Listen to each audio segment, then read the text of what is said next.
people that are new to us in this space anyway, and our wonderful musician Julie is here, so welcome Julie. Welcome Stella. We're glad you've joined us. We look forward to getting to know you, so we'll hope you'll stay for food afterwards in our room, which is in the back there. And yeah, so today we are exploring the second of Unity's 12 powers, and it is the power of faith. And I have my good friend Ruth Brody Sharon, who is a Jewish interfaith leader, author, filmmaker. If some of you remember God and Allah Need to Talk, that film, and she made that film. And now she is a songwriter and a playwright, and she is going to talk to us about that later in the service and later this afternoon at 3 o'clock, and she's going to have lunch with us. So she is, to me, the epitome of faith, because her story is so amazing, and to me just helps us remember that God comes to us in many ways, and that faith walk, we're all on a faith walk, and we can develop our faith in ourselves and in God working in and through and as us as we move through our lives. So thank you, Ruth, for being here with us. So at this time, let us sing. Are you ready, Julie? I'm ready. I can do it. You can do it. You can do it. This little light of mine, I'm gonna let it shine. This little light of mine, I'm gonna let it shine. This little light of mine, I'm gonna let it shine. Let it shine, let it shine, let it shine. Out in the darkest night, I'm gonna let it shine. Out in the darkest night, I'm gonna let it shine. Out in the darkest night, I'm gonna let it shine. Let it shine, let it shine, let it shine. Deep down in my soul, I'm gonna let it shine. Deep down in my soul, I'm gonna let it shine. Deep down in my soul, I'm gonna let it shine. Let it shine, let it shine, let it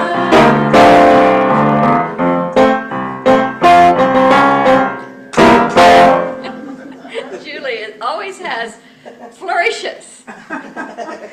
And we give thanks for your flourishes, Julie. Thank you. And so, let us pray.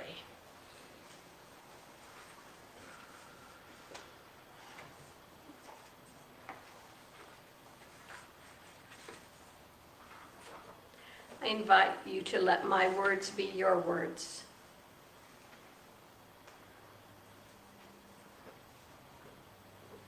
Wisdom calls to me and guides me along new and holy paths. And yet it is faith that accompanies me into the unknown. I have faith in the still small voice that I hear as it pushes and pulls and nudges me, gives me visions of what could be, shows me possibilities, and moves me out of my complacency, moves me into new kinds of God work. I have faith in my own divine nature, in the spark of divinity that the Holy One put within me and within all people as we were created. That spark of divinity, that holiness, that Christ consciousness allows me to trust the unfolding process of my spiritualization. Now, is the divine time in this new year to believe in my sacred nature, to trust that God walks with me, through me, and as me in this world.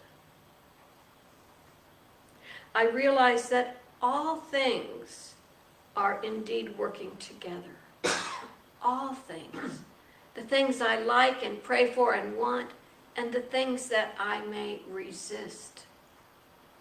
They are all a part of my soul's unfolding, learning, becoming one with the one.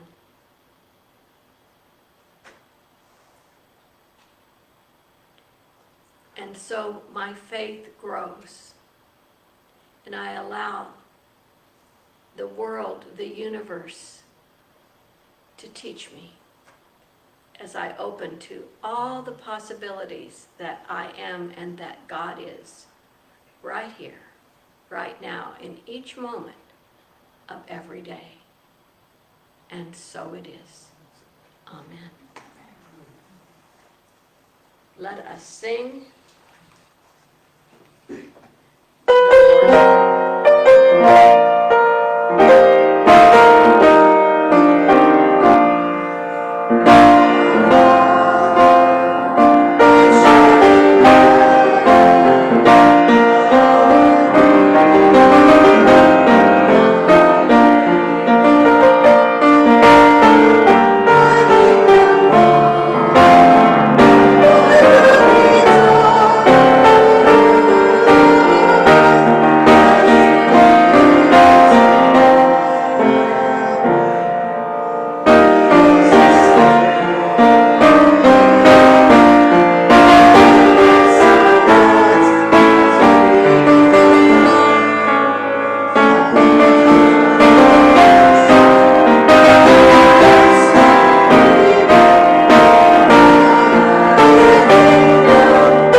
Announcements, I want to go through them quickly, although there are quite a few. Please stay and join us for food. I know a lot of people have brought food for today's fellowship in our room in the back there. And I want to thank people for signing up. There are sign-up sheets there for next week if you want to contribute. And you're always welcome to bring something, but you don't have to. Today, I'm so excited to have my friend Ruth Brody-Sharon with us as she is going to share the sermon about faith and share about her faith journey. And then she will be with us at lunch, and then at 3 we'll gather back here to hear about her opportunity to take her show, this show, Interfaith the Musical, also called Meet Me There, to New York. And she's got it. She just needs to raise some funds. So, and hopefully we can have fun as we help her raise funds. After that, at 5 o'clock, this is a busy interfaith day, we have a soul connection with Almitra. Another, yes. Dave, we thank David for being able to be the tech. David and Imani are both our tech people today. Okay, David, my screen is off, so if you can come and help me. It's so simple when he does it. I don't know why. He just knows where to go and what to push. So at 5 o'clock here is Soul Connections. And we meet with the Baha'i and the interfaith community in the circle and share poems, stories, prayers, whatever, thoughts, meditations. So you're invited to join us for that. And this isn't working now. My gosh. This. Okay. Also, this week, on Tuesday, our wonderful Julie Edwards Matanga is having an invitation to sing. Julie? Yeah, it's a concert.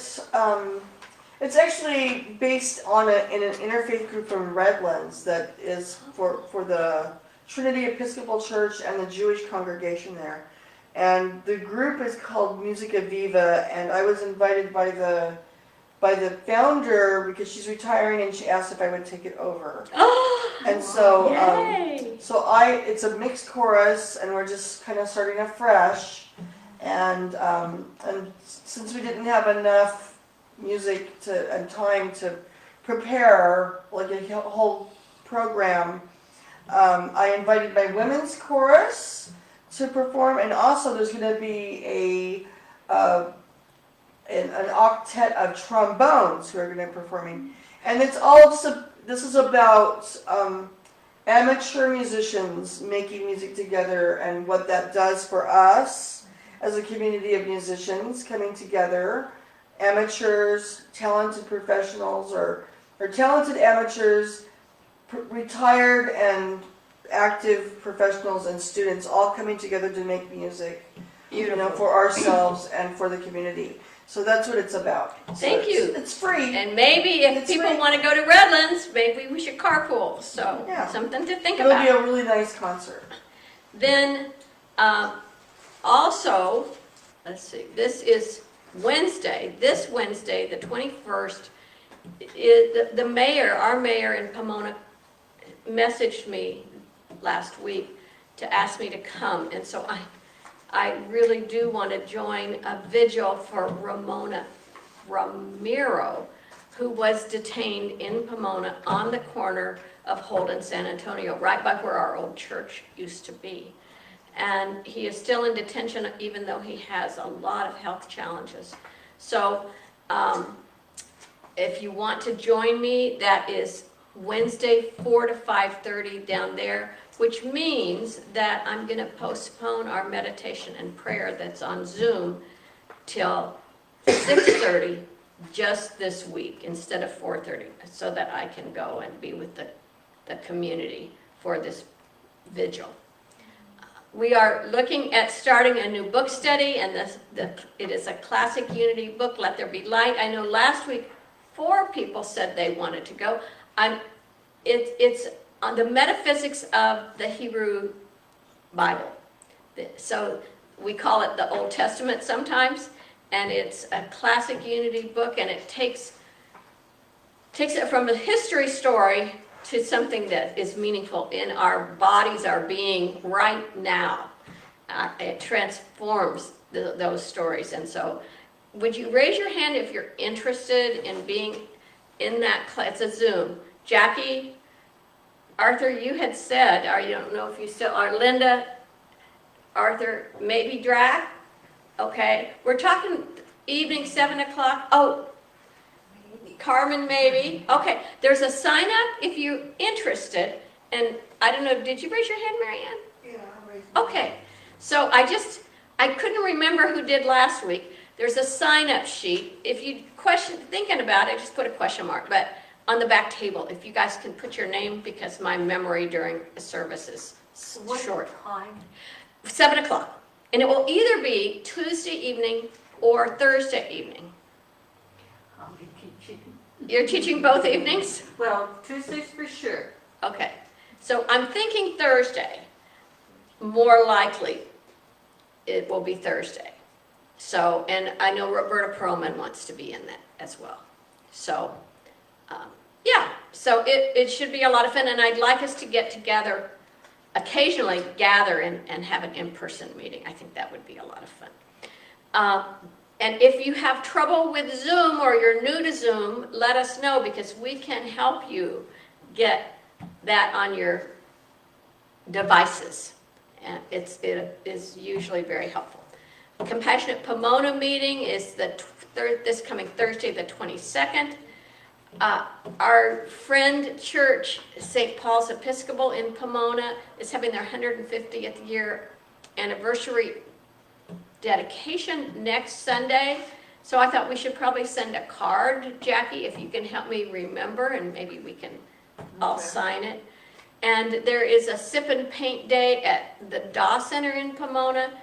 And it is to raise money, but I can't remember quite what it's for. Anyway, that's coming up. We continue to collect warm clothing for our school district, for families as well as high school kids, and as well as hygiene products and food.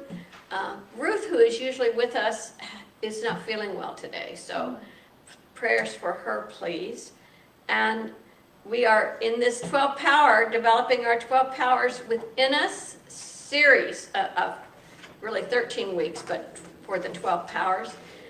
And we know that we are blessed. So as Liz will pass the basket, let us say the offering or the affirmation that's on the screen together.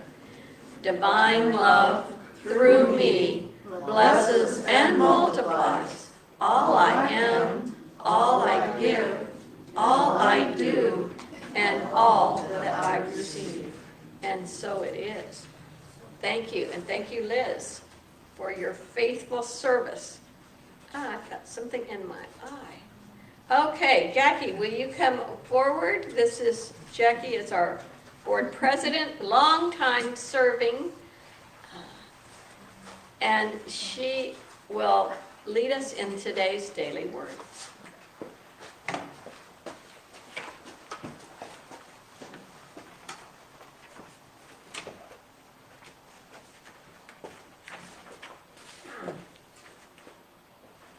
Which way are you going? I'll come this way.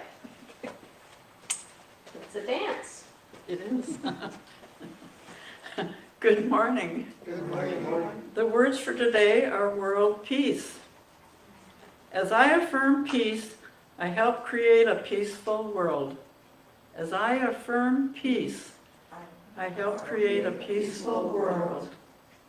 In 1964, Reverend Dr. Martin Luther King Jr. said, "It is not enough to say we must not wage war. It is necessary to love peace and sacrifice for it. We must concentrate not merely on the negative expulsion of war, but the positive affirmation of peace. Of course, I will work toward creating the kind of world I wish to see, investing my effort and energy to ending conflict, discrimination, and other kinds of negativity. But I also put my energy into creating harmony, cooperation, opportunity, and other positive outcomes. Today I affirm that peace is dawning all over the world, blessing all people with warm feelings of cooperation and togetherness. I affirm peace is here, even as I strive to create it." And from 1 Thessalonians 5:23, "May the God of peace himself sanctify you entirely, and may your spirit and soul and body be kept sound." Thank you, Jackie. Do-si-do. Yeah. Just don't fall Anybody off square dance ever in their life? just don't fall Yeah? off the platform. Okay. I haven't seen much square dancing in California since I've been here, but I'll tell you, in Kansas, we did a lot of that. So let us sing, "God in me can do anything," and let us remember the truth of these words. Okay. Thank you.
Okay, we've done that, but it's been a while and we need to practice that one.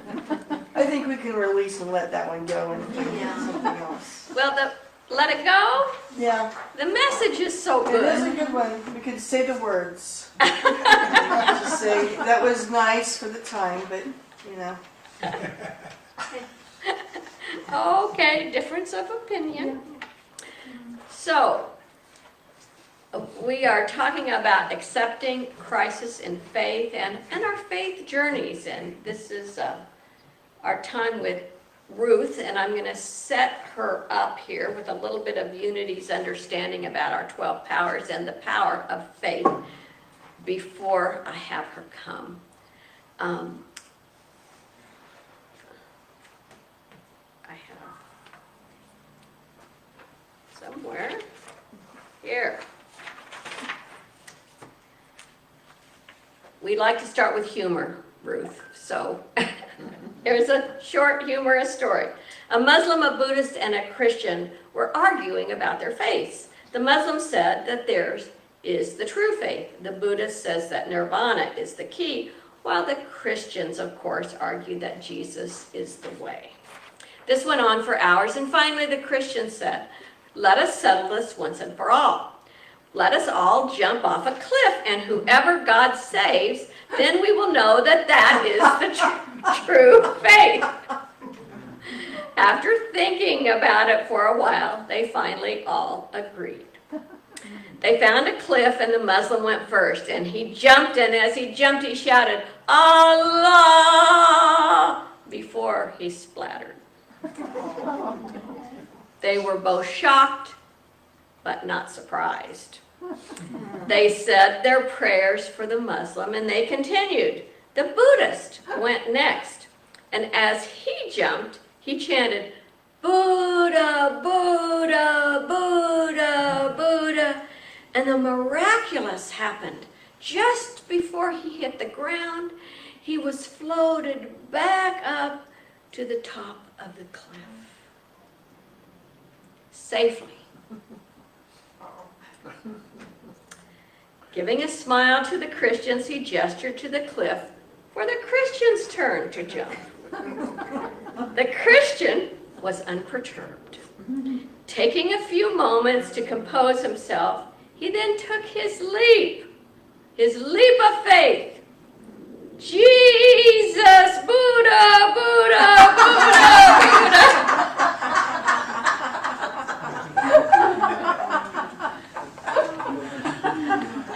An interfaith joke. And the thing, I found this last night, and I just kept laughing because, we think that it's the ritual or the form of religion that's going to save us. But really, it's the work we do, right? In whatever religion we're in, it's how we develop our spiritual selves, how we spiritualize, how the consciousness that we hold. And so, it just, to me, but the world thinks that it's not, that it's, categories and divisions and all of this. So, in Unity, we have this understanding that we have 12 powers, and they're called attributes, they're called many different things. And that it is our job on this human journey to develop these 12 powers. And as we focus on them, we can understand our spiritual nature much better. We grow in that. We expand in our ability to see ourselves as spiritual beings, which, when we're babies we might, when we're in the oneness of all that is, but the world teaches us that we're very small and divided, et cetera, et cetera. So we have to open up these powers within us, these qualities, and bring them forth intentionally as we live and grow. And this year in particular, I'm inviting us to journey with this intention in this year.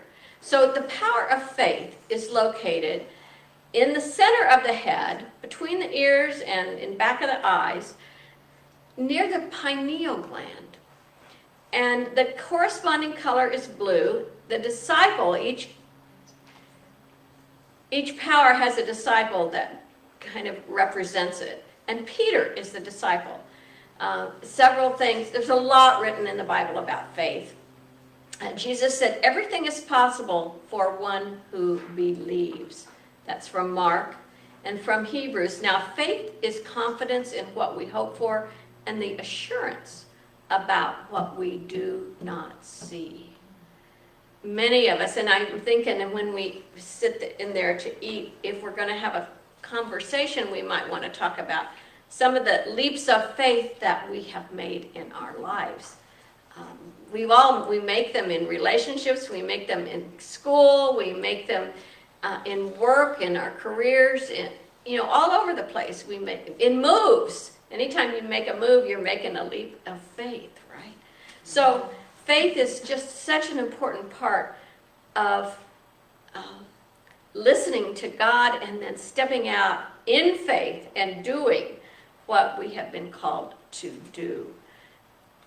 I think Ruth's story so exemplifies a faith journey, a faith walk. And she was telling me, and it's going to tell us about her crisis in faith. So I'm just going to invite you up, Ruth.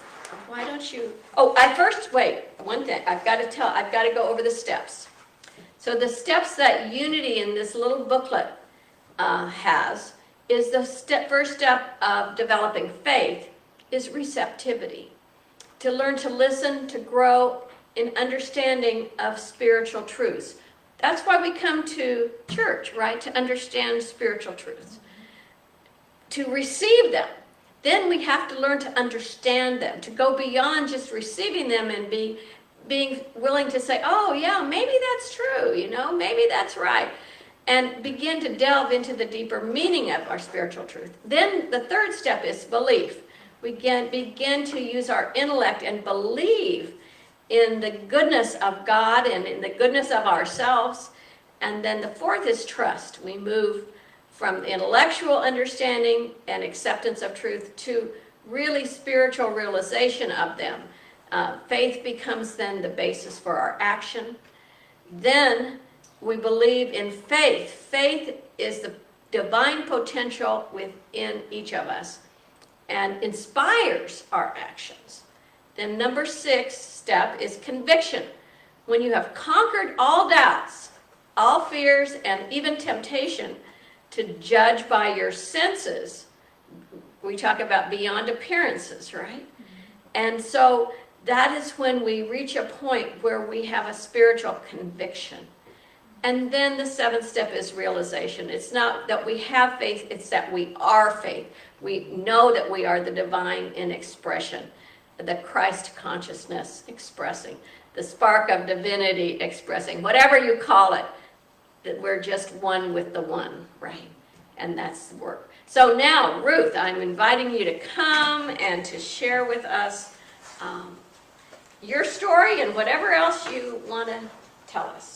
And thank you. Thank you. Thank you. Thank you. So, do we need David to come and switch? I gave him a. He's here. He's right. Oh yeah. So Okay. can we close the computer? Can we close this computer? Can you speak? Well, do you want your? No, not close it. Not close it electronically. Just close the cover. Like this.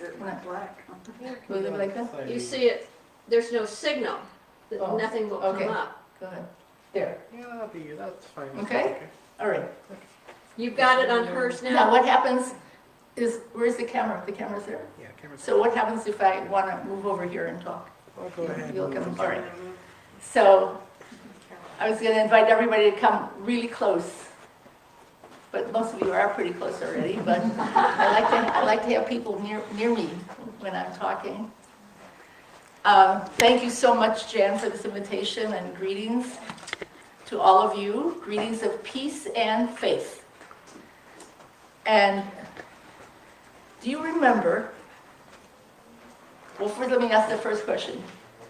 Who was considered the person of greatest faith in this last 100 years, would you say? What one person that when you mentioned her name, Mother Teresa. Exactly, right? Yeah. Okay. Are you aware of what happened after she died? No. A priest friend of hers, who'd been a very dear friend of hers, revealed her journal. And in it was the most astounding information for all of us who had known her all her life to be a woman of infinite faith, unshakable faith, right? And her diary revealed that she had great moments of doubt. And just the thought of putting doubt and Mother Teresa in the same sentence, that seemed unfathomable. I remember thinking, no, it's probably not as what he's saying, but when I actually read some of the entries of the journal, where she was questioning if there was even a God. And this was the same woman, a nun from Albania, who had devoted her life to the poorest of the poor in India, right? And she used to say that whenever she looked into the eyes of whoever she was holding in her arms, she saw Jesus. And suddenly, we find out that this woman of infinite faith had doubt. So, I know the name of the talk for today is Accepting Crisis in Faith, but I think I want to shift it a little bit to accepting doubt in faith. And from my tradition, the Jewish tradition, it is implicit in the name Israel. So the name Israel, the Hebrew word, means wrestling with God. Yeah.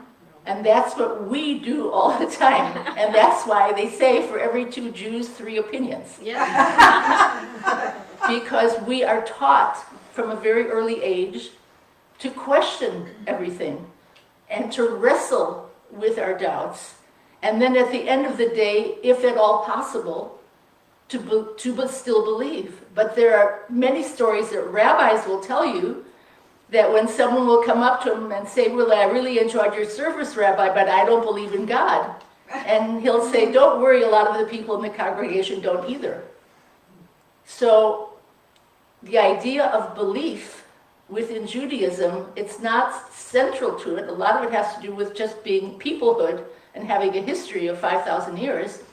But Jews, and not just Jews, but people of all faiths, including clergy, right, and some of the greatest religious thinkers have all acknowledged that they have moments of such profound doubt that they're not sure if they can go back to their faith. So I think that we need to add one more thing to that list you had up there. The acceptance of doubt within faith. Yeah. Because we all have moments like that. And I'm going to share now a personal moment of what happened to me on this long and winding road. So first, just to set the stage, about 10 years ago, I was walking on my daily walk, and I was by myself. I had a companion I used to walk with, and he needed to do other things, and so I started a ritual of walking by myself, and one fine day, I heard a song in my head that came out like a ribbon with both melody and words.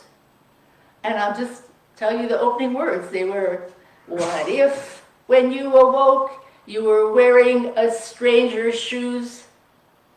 What if when you awoke you shared your enemy's extremist views? What if when you awoke you'd think in color, not black and white? What if when you awoke you could imagine that being right? And then the chorus, what if we all could see the beauty of one expanding humanity? That came out. And I had no idea where it came from. And I had no idea why it was happening. But then the rest of the song came out, and then I came home and I wrote down the words, and I called a friend and said, I just wrote a song, do you want to hear it? And they said, oh, it's great, but why did you write it? I said, I have no idea. And then out tumbled another 30 songs. And by then, I had had professional people listening to the music, and friends, interfaith friends, were just saying, "Oh, I love it, that should be on the stage." And pretty soon, before I knew it, I was convinced that I had to write a musical. And so what do you do if you're a filmmaker and a writer and you've never made a musical? What do? You go to musical boot camp, right? So my coach and teacher there, Elise, said to me at the beginning, and by then I had produced already an album of songs, of 11 songs, that I had performed them in interfaith groups and in mainstream groups, and people loved the music. And the music was my calling card to writing a musical, because I didn't know how to write a musical, but I had music, right? And she said to me, "Put your music away. You won't like this. Put your music away and just write a great story. And then, after you have the story, you'll go back and you'll see which songs fit. Some songs will be right on perfect, and you'll keep them. Some songs you'll know just don't work, and you'll get rid of them. And then you might also have to write some new songs." Okay, now, after 30 songs, right, coming through me, my coach says to me, "Maybe you'll have to write some new songs." And I say to myself, "I can't do that." And I say to her, "How do I do that?" And she looks at me wondering, why would I be asking a question like that? Yeah. So I went home and I went into paralysis. How many of you have ever been in a moment like that where you were confronted with something that you say, "I don't have the chops for this. You know, I'm an imposter. I can't explain to her that God channeled or the angels channeled all these songs to me, but that I can't write a song. It doesn't make sense." But I couldn't go back to the musical, and I think it was 2 months at least went by when I was just saying to myself, "Well, that's it. That's over. You know, I have the album, and people are enjoying the song, so just let people enjoy the music." And then, and I was depressed. How many of you have been there? And I thought, what is this, some kind of a cosmic joke, you know? And then I had an epiphany. And I do believe that when you go from doubt back to faith, we have an epiphany. I don't think it's just one day you're doubting and the next day you believe again. I believe something moves inside that's so deep that you reevaluate your life, your situation, who you are. And what was my epiphany? We were made in God's image. I know that. So if God is the ultimate creator, that means each of us has the capacity for creating. And that also means that the well of creativity that exists is everywhere. It's not just at a certain time of day. It's not just for some people. It exists everywhere. And that means that we can all dip into it. We can be the pump of that well because it's always there. It never goes away. And that thought liberated me. And I share this story with people, not just about the musical, but in general, because that thought liberated me. And I knew there are other people all over the world who have had what they call writer's block, or a crisis where they can't do what they were doing before, or suddenly huge lack of confidence and feeling that they don't have what it takes, or having to go to be trained for a new job and thinking, "I can never do this, you know, because it's new and I don't know the tech." And everybody has been in that place where you think it's impossible. And so that limiting belief is what keeps us from learning something new, from growing, and from going back to faith. So here's what happened. I talked to myself and I said, well, if this is really true, and the well of creativity is always open and available, I can sit down right now and write a song. I don't have to wait for it to be channeled. I have the same capacity that I had before. I was attributing it to a source outside of me, but the source was also flowing through me, right? Yes. No one handed me the song. The song came through me. I was the channel. I was an open channel. And all the songs had to do with interfaith engagement, which I had been involved in for 35 years. Who knew the communities better than I did after working with all of them, the Sikhs, the Buddhists, the Hindus, the Christians, the Muslims, the Jews, even atheists we were adding to the mix.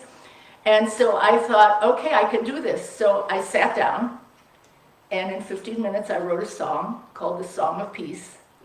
It's not in the musical, but maybe at another time I'll be happy to play it for you. But it was living musical evidence of my new theory that creativity is everywhere. And we are all exposed to it, but we don't always recognize it. And it's only how we limit ourselves which prevents us from accessing it.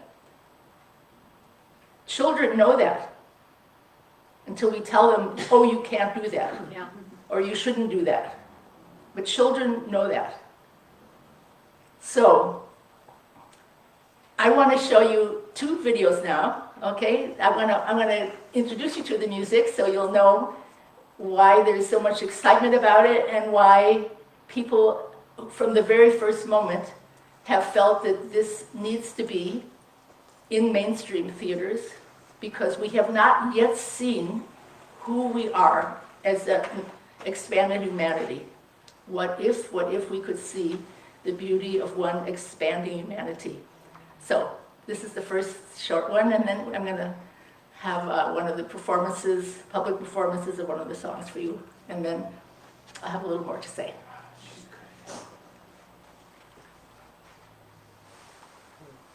Yeah, that's it.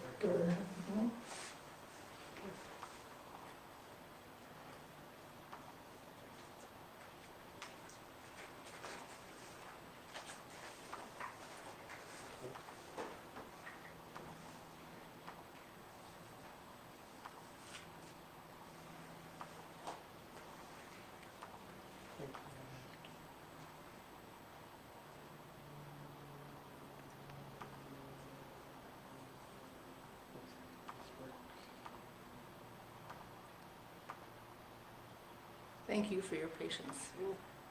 We're right with you.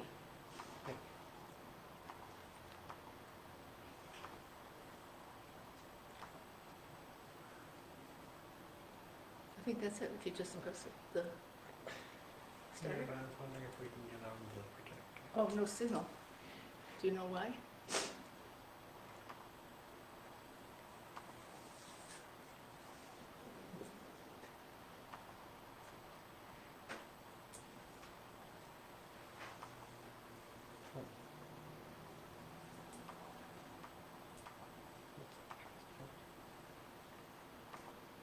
Oh, am I glad you're here. Yeah, I'm always glad David's here. There. There's something.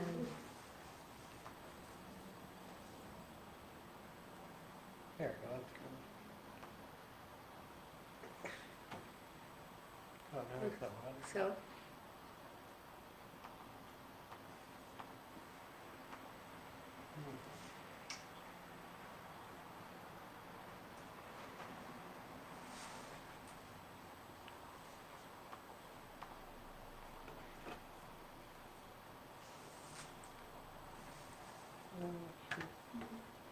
we know why there's no sound? Don't know why.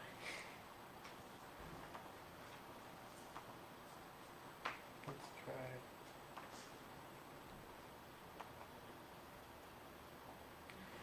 No, there's no audio.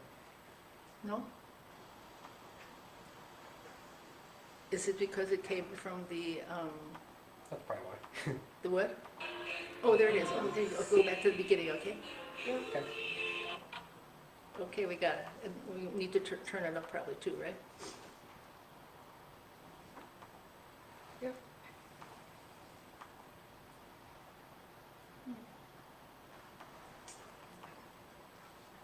No, we else is sounding in.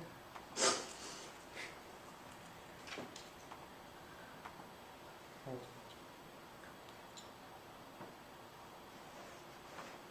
Let's try. No.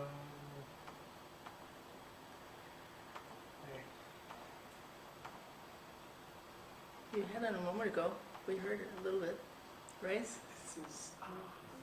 Okay, okay, just stop, Okay. stop it and go to the beginning. Okay. There. What if, Here we go. when you awoke, you could imagine not being right?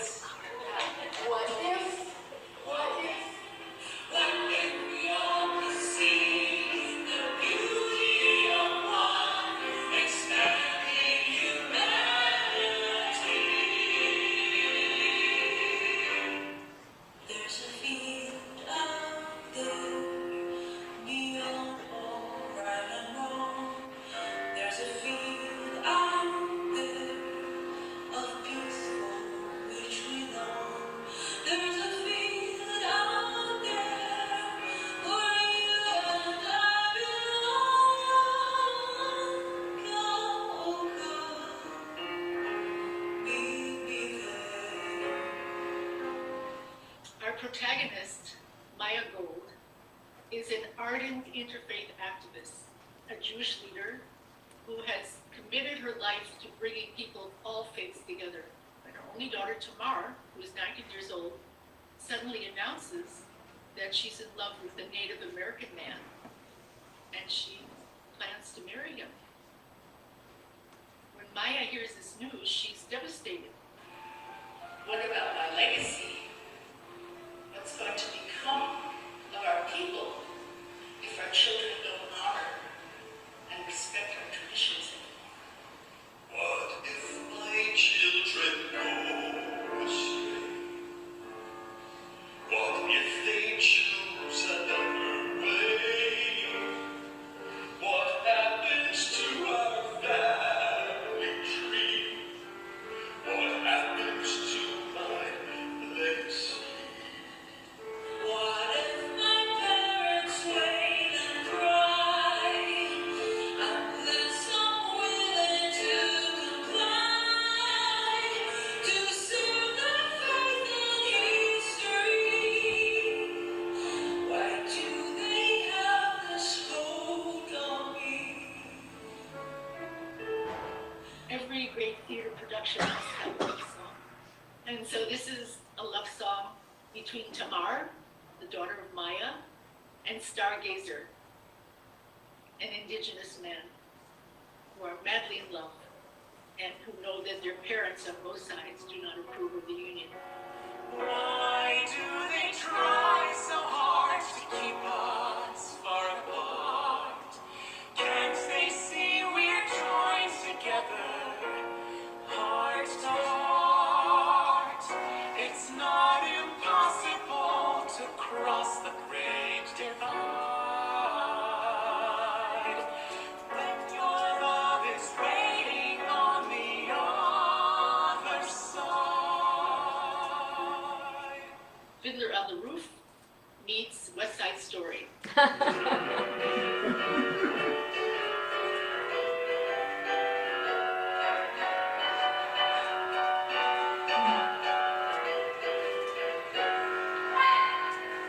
See you on Broadway.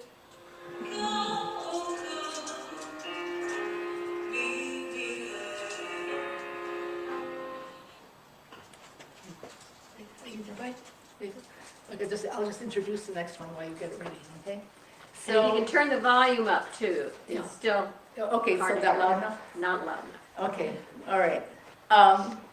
So I joined the Musical Writers Academy now this, you have to understand, this is like a 10-year journey that I'm compressing into just, half an hour of sharing, but I joined the Musical Writers Academy in Fort Worth, Dallas. And most of it is conducted online, but we have a festival every year, and the director of the festival calls on professional singers in Dallas to perform our songs. So the song that seemed to be one of the most popular songs from the feedback I got was I'm a Buju. Oh, yeah. So the person that she got to sing the main introduction, and one of the three people who sing, was a star on Broadway for 4 years. He played the genie in Aladdin. Wow. And then there were two other people, local people who also performed. And I had a chance to see it.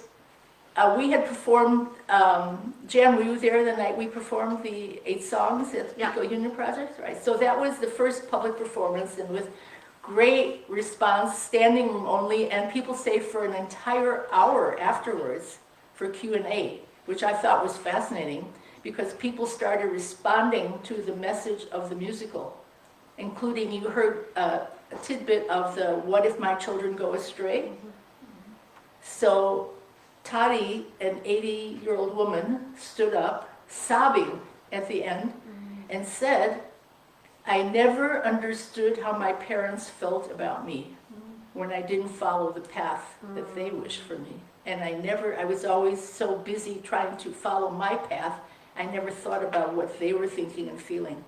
And this happens in so many households, and it's happening all the time.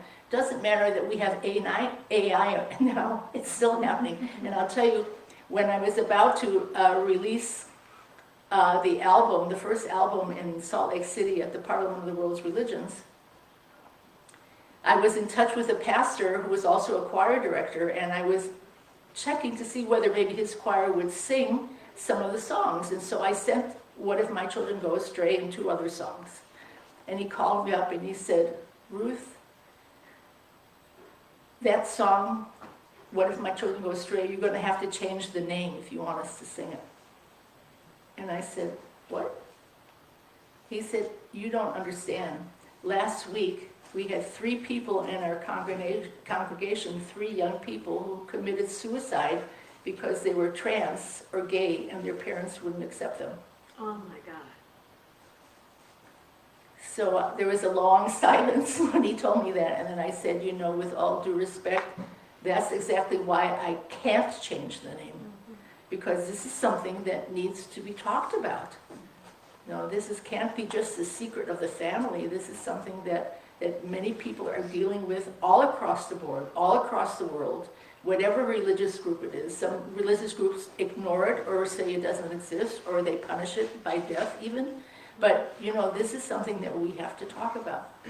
So this is the song as it was performed in Texas, and it's I'm a Buju. Okay, David? Ready? And can you up the sound a little bit? Is that good?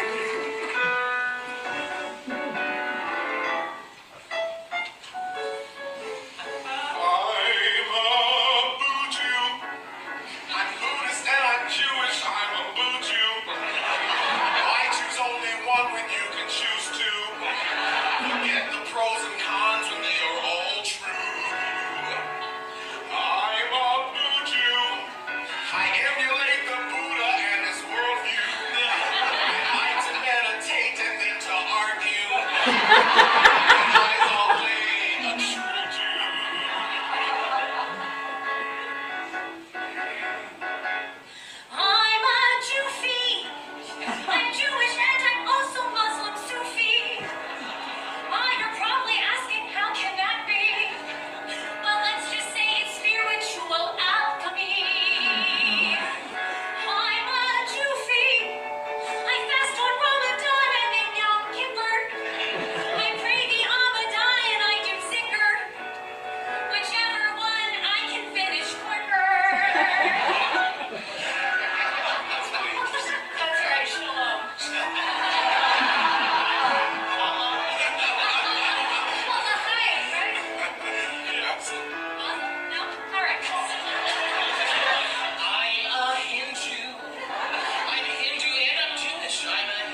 thank you.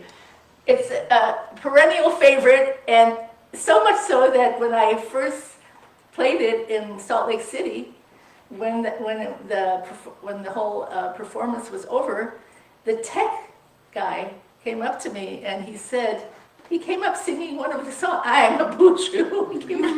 and he said, I really, really like your music. And I thought, this guy has heard like thousands and thousands of songs, and for someone who's not even connected to the interfaith movement to be so excited about it and remember it. And then all during the conference, anybody who had attended that performance that I did, people would come up to me, I didn't know who they were, and they would sing to me, let's make room at the table. They would just come and sing the choruses to me. And so that was how I was starting to feel that this had the possibility of making a great impact in a way that we don't ordinarily do interfaith. In other words, I'd say unsuspecting people come to the theater to have a good time, and then in the process, they learn something about what does it mean peaceful coexistence, what does it mean celebrating diversity and enjoying our diversity and respecting the diversity. I know what's going on in the White House, but too bad, because we're here to stay, and we represent a multitude of cultures and races and ethnicities, and we've never seen a musical on the stage that represents that, have we? Never. So I want to take a moment out to honor Reverend Jan Chase, because she's not just a friend. She understood, she had the vision about this going to the stage before most people even considered it. And after I played the music in Salt Lake City, and I was standing here, and she was sitting in the back. I know exactly where she was sitting. She jumped up, and she ran down the aisle, yelling, I'm going to give $1,000 to this because this needs to be on the stage. I've never done this before in my life, but I'm doing it now. Jan, sweetheart. Crazy. She knew something that I didn't know at the time, because I didn't know it was going to change and morph and develop into something. For sure, I wanted it to. I saw it as that possibility, but at the end of December, the last week of December, I got an invitation from Theater for the New City in Manhattan, inviting me to mount the musical in New York. That's a showstopper right there, because everybody who's working on a musical, there's some people who've been working on this for 15 years that I've met through my learning to write musicals and so forth. It takes so many people, it takes so much to do this. But I have a different approach to fundraising than most people who write musicals. They want to find, 5 to 10 people with a lot of money who invest in musicals on a regular basis because they see potential in this for reaching a large demography. But I would like the people who invest and who donate, and it doesn't matter the amount, I would like them to feel that they put this show on the stage, that it wasn't from the wealthy, swollen pockets of people who have a lot of money to spare and who do this like they do with the stock market, where they take a chance, on a music. You know how expensive it is to mount a musical today? It's several $1 million at least minimum, and some of them don't even last beyond 3 or 4 weeks. But what if people all around the world, and especially people who have been exposed to interfaith work and who appreciate and see what is behind the scenes in these songs, right? It's about fun and like the joke that you told at the beginning, but it's also about the heartbreak of what happens that people have not been talking about. And what if they could go and have a cathartic response to things that are happening in their household, with their children, with young people marrying outside of the tribe, of trying to create a new life that would include 2 different religions and raise their children. What do they do about raising their children? And some parents who have excommunicated their kids. I have a friend who, a Jehovah's Witness, she was married and she had 2 kids and she divorced her husband and she wasn't allowed to see her daughter or her grandchildren for 15 years. They wouldn't allow it, that community wouldn't allow it, you know. And I remember the day she went to the reunion to see her daughter and her grandchildren for the first time. So it's still happening. This is not something from the past. This is like a current, a relevant situation. And so I want to honor you, Jan, Thank you. for seeing the potential of this from the very first moment, for being loyal and my friend and supporting me and never doubting it for Never. a moment. Never for a doubt. moment. Even when I had doubts.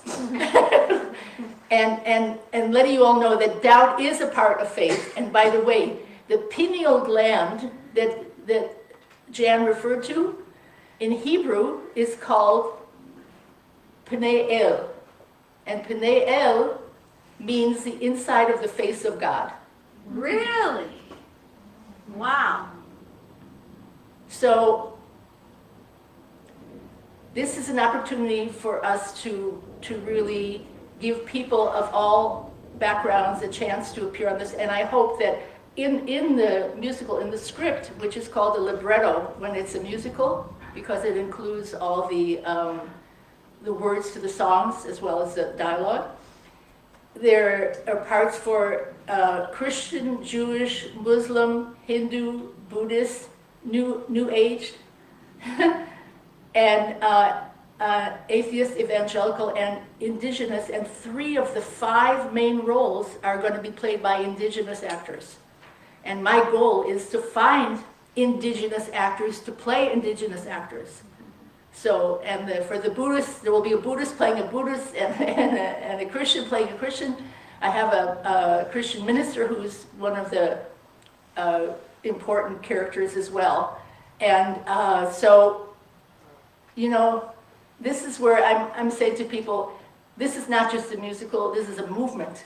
And I'm asking people to help as part of the movement to put something on the stage in front of us which reflects our magnificence of who we really are. And so I'm going to close out this presentation, this talk, with a song which is the finale.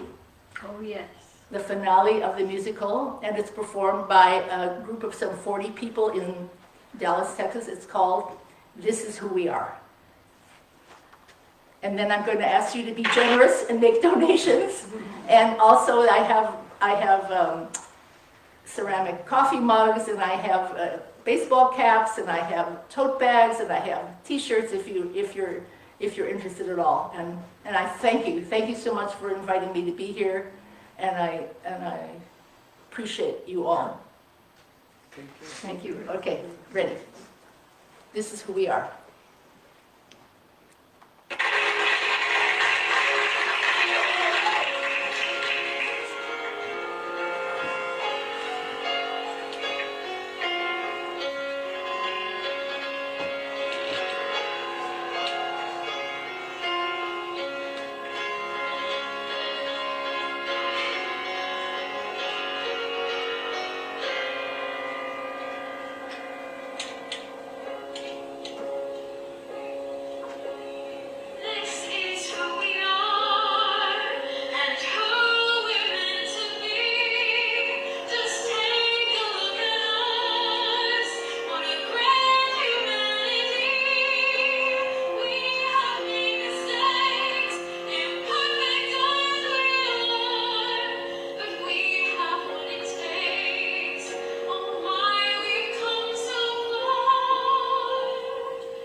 Sing it with me. This is who we are, and we are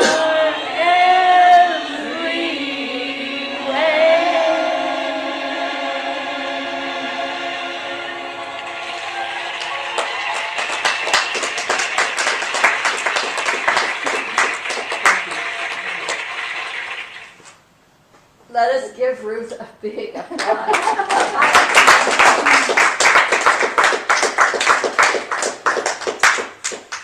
Oh my goodness. I just cry and I cry and I cry when I hear this music, and I am obviously tuning into the same thing that gave you that. Does anybody else feel that? The power of this? I mean, I want the world to feel the diversity and the blessing In it. in it Yeah. for all of us is what the world needs.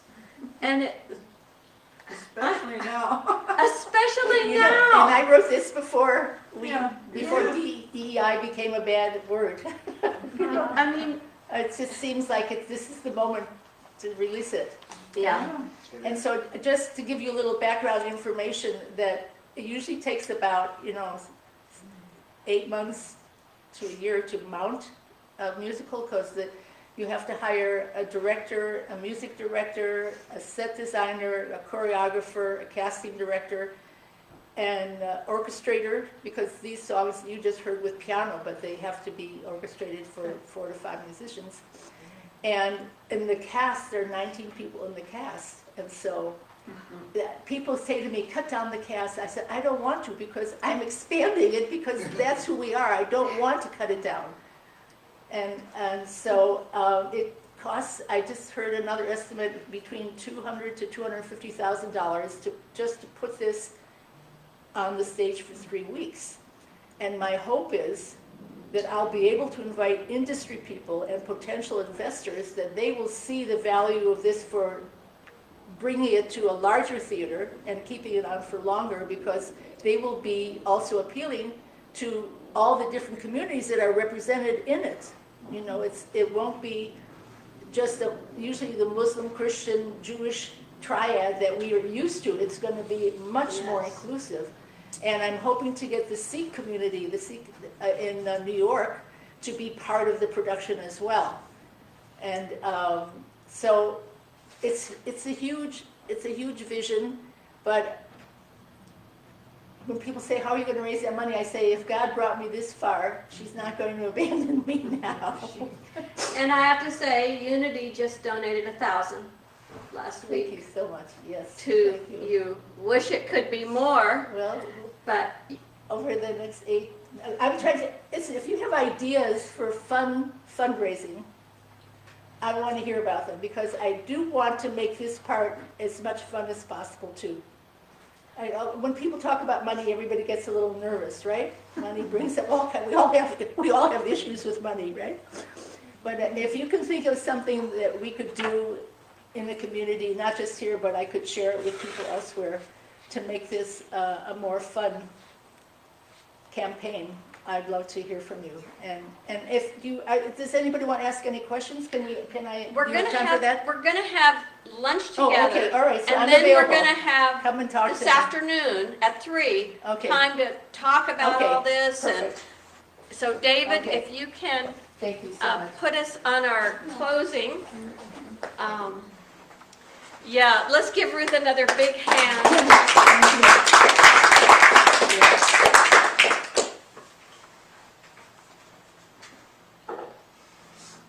We have just our prayer for protection. Julie, did you have something you wanted to play? Well, that was special music enough. I don't want to Okay. add anymore. Okay. That was beautiful. And Julie, do you guys know each Yeah, other? we 'Cause- talked on the phone. Yeah. That's Yeah. right. She's the one that puts Yeah. on the college place and the community place. And I just Yeah. would so love to see her Yeah. put yours on. I'll have some ideas for you, like how to keep this kind of a musical, which would be really great in community theater, how to keep it going. some ideas. Oh, yeah, I would definitely want, for me, the ultimate goal would be to have it in high schools and universities and community theaters. So, you know, imagining how many more people you'll touch. Right. You know, you have the life of the musical when it's playing. There's a lot of musicals that they play for 3 weeks, but they have a great life Right, for many, many decades after Right. the fact in Right. community theater. right. So, So this is a divine connection. Yeah. Right here. Yay, God. Okay, so let us say our prayer for protection together and then sing the peace song.